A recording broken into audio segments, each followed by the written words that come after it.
नमस्कार। आज स्पष्टता चैनल के माध्यम से हम जुड़ने जा रहे हैं उस कड़ी से, उस व्यक्तित्व से जो समाज में सामाजिक शक्ति के लिए और आध्यात्मिक शक्ति के लिए एक प्रेरणा स्रोत है। जी हाँ, आज हम हैं सीधे अपने दर्शकों को जोड़ेंगे जिनको विख्यात रूप में दीदी माँ के नाम से साध्वी ऋतंबरा जी के साथ हैं हम। बहुत बहुत स्वागत, प्रणाम दीदी माँ।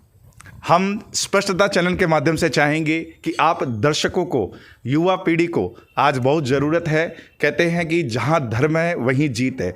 इस बारे में युवा पीढ़ी को इस संस्कृति से जोड़ने के लिए क्या संदेश देना चाहेंगे?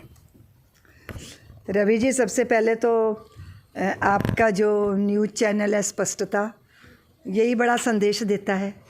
जो व्यक्ति आदर्शों, असूलों को लेकर स्पष्ट होते हैं वो निर्द्वंद होते हैं। निर्द्वंदता व्यक्ति को बहुत हल्का फुल्का कर देती है। जिस व्यक्ति का चित्त द्वंद्वों से भरा हो, उसके निश्चय स्पष्ट ना हो, तो फिर उसके जीवन में भी धुंधलापन आ जाता है। मैं आपके माध्यम से, आपके चैनल के माध्यम से सभी युवाओं से निवेदन करती हूँ कि आप एक भारी ऊर्जा के स्वामी हैं और स्पष्टता के साथ अपनी ऊर्जा को सृजन में लगाइए, राष्ट्र के सृजन में, दिव्यता में, भव्यता में।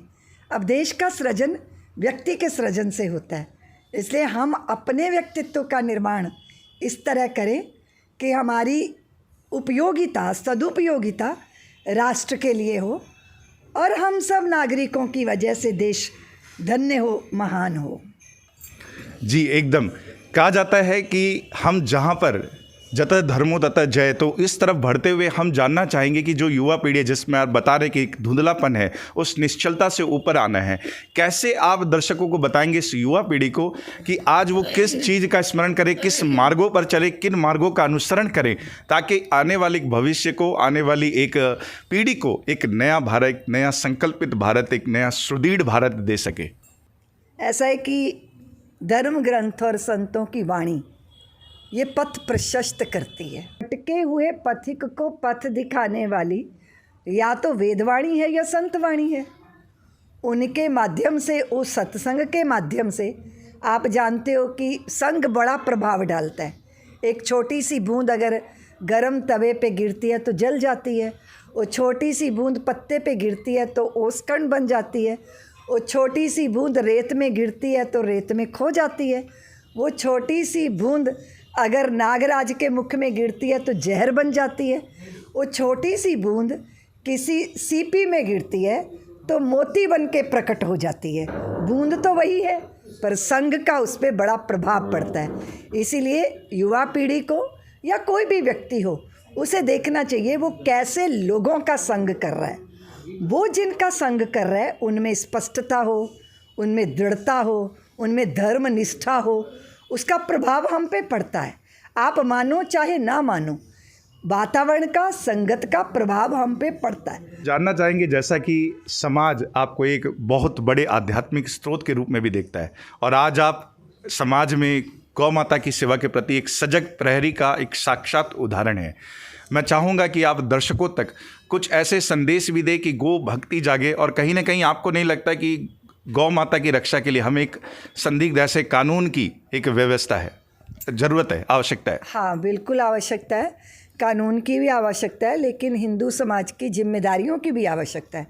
गाय हमारे घर से गई ये तो दुर्भाग्यपूर्ण है ही है, क्योंकि व्यवस्थाएं आजकल ऐसी हैं, पर गाय हृदय से चली गई, ये बहुत ही दुखद है। जैसे माँ पिता हृदय से जा रहे हैं, गौ माता हृदय से जा रही है, धर्म धारणा हृदय से जा रही है, उससे जीवन बंजर बन रहे हैं। कानूनों का सहारा भी मिलना चाहिए, पर अपनी श्रद्धाएं और अपनी आस्थाएं भी दृढ़ होनी चाहिए। गौ को माँ कहा है तो माँ के प्रति फिर कर्तव्य भी निभाना होता है। इसलिए सर्व समाज मिलकर पहले तो सरकारों को विवश करे कि वो गौ हत्या बंद करवाएं, गोवध बंद हो, गौशालाओं का अधिकाधिक निर्माण हो। जो गौशालाएं चला रहे हैं आप उनके साथ खड़े हो, सहयोग करो। हमारे सनातनियों के घर में पहली रोटी गाय की बनती है और आखिरी रोटी कुत्ते की बनती है। इस परंपरा को जीवित रखिए और अगर आपको रोटी खिलाने के लिए गाय नहीं मिलती तो गो ग्रास के नाम पर कुछ धन निकालिए और वो गौशालाओं के पोषण के लिए समर्पित कीजिए। दूसरी बात है, सारा समाज एकत्रित होकर सरकारों पे दबाव बनाए ताकि गाय की रक्षा हो, क्योंकि आप सब जानते हो कि बिना रोए तो माँ भी अपने बच्चे को दूध नहीं पिलाती। आप अपनी पीड़ा को व्यक्त नहीं करेंगे और उस पीड़ाओं के शमन के समाधान नहीं निकालेंगे तो फिर समस्या ऐसे ही बनी रहेगी। एकदम सही। अब चलते चलते बस यही जानना चाहेंगे कि आपको लोग सभी दीदी माँ के नाम से आप विख्यात है। आप चाहे वो नारी के लिए प्रेरणा स्रोत हो, चाहे समाज के हर वर्ग के लिए प्रेरणा स्रोत हो, चाहे वो आध्यात्मिक स्रोत की बात हो, चाहे वो समाज प्रेम की बात हो या राष्ट्र प्रेम की बात हो, मैं चाहूँगा कि आप ज़रूर कुछ ना कुछ संदेश हमारे दर्शकों को दें कि इस राष्ट्र भक्ति और भगवत भक्ति का ये समागम को कैसे संतुलित रखें। देखिए, जीवन तो भगवत भक्ति के लिए होता है, लेकिन भगवत भक्ति हो उसके लिए अपने राष्ट्र की भूमि का सुरक्षित होना भी बहुत ज़रूरी है। आप चाहो कि कश्मीर के अंदर भागवत कथाएं करा लो तो संभव नहीं है। कल तक जो भारत के हिस्से थे आज वो भारत के साथ नहीं है। बांग्लादेश में हिंदुओं के ऊपर कितना अत्याचार महिलाओं पे हो रहा है वो हम सब देख रहे हैं। इसका अर्थ है कि भगवत भक्ति को भी सिद्ध करने के लिए अपनी मातृभूमि की सुरक्षा को करना होगा। दूसरी बात है, हम भारतीय कह रहे हैं कि विकसित भारत होना चाहिए। विकसित भारत का सपना और संकल्प दोनों बहुत अच्छे हैं, लेकिन सुरक्षित भारत इसका संकल्प अगर नहीं हुआ तो विकसित भारत भी हमारा कल्याण करने वाला नहीं है। इसलिए विकसित भारत, सुरक्षित भारत, उसके लिए हम सबको संगठित होना जरूरी है। जातीय अभिमान दीवारें बन जाते हैं और समाज पोखरों में बट जाता है। आपकी शक्ति विराट है, आप जागिए। आपका परिचय ना संप्रदाय है, आपका परिचय ना आपकी जात है, आपका परिचय आपका गोत्र भी नहीं है। आपका परिचय एक ही है कि आप हिंदुस्तान के हिंदू हैं, आप सनातनी हैं। हम भारतीय हैं, हम सब भारतीय हैं। मंजिल एक है, दिशा एक है, लक्ष्य एक है, मन एक है, मति एक है, गति एक है। इसलिए पूरा समाज एकात्मता के सूत्र में बंधे और ये जो बीच में विद्वेष की दीवारें हैं ये ध्वस्त हों। अगर हिंदू समाज संगठित है, सशक्त है, तभी भारत की संप्रभुता, भारत की एक आज़ादी, स्वतंत्रता, ये सब सुरक्षित होगी। इसलिए इस बात को समझना बहुत ज़रूरी है। गाय की रक्षा, सनातन की रक्षा, भारत भूमि की रक्षा तभी होगी, परंपराओं की रक्षा तभी होगी जब धर्म के प्रति हमें दृढ़ता होगी। दूसरी बात यह है कि आप अपनी संतानों को संपत्तियों की विरासत दे के जा रहे हो, पर धर्म की विरासत भी तो देनी है।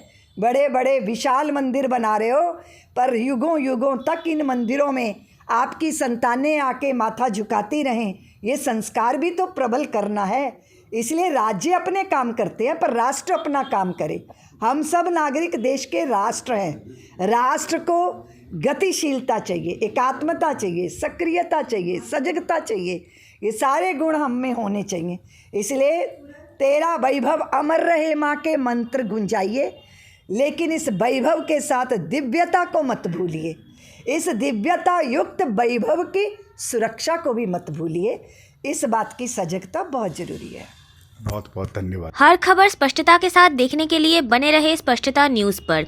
चैनल को लाइक, कमेंट और सब्सक्राइब अवश्य करें।